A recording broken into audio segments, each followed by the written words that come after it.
قاتل نے فائرنگ کی، سب لوگ بھاگ گئے، کچھ سٹیج پر زخمی ہوئے، ان کو 1 منٹ کے اندر ریسکیو کیا۔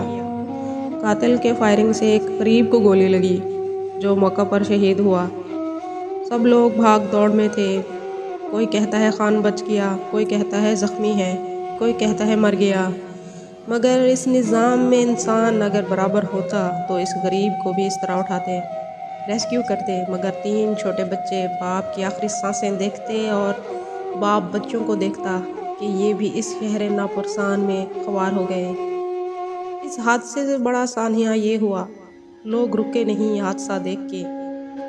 لانگ مارچ فائرنگ کا سب سے تکلیف دہ منظر یہ تھا، گولیاں چلیں، لوگ جان بچا کر بھاگ گئے، ان بچوں کے باپ کو گولی لگی اور وہ جب شہید ہو گئے، اس کے معصوم بچے باپ کو پکارتے وہیں اس کی لاش کے پاس کھڑے روتے رہے۔ وہ اپنے پیار اور احترام میں مارا گیا۔ نہ جانے یہ ویڈیو کا منظر میں نے کتنی بار دیکھا۔ یہ تصویر اپنا درد خود بیان کر رہی ہے۔ یا اللہ پاک ہمارے پاکستان پہ اپنا کرم فرمائیں، آمین ثم آمین۔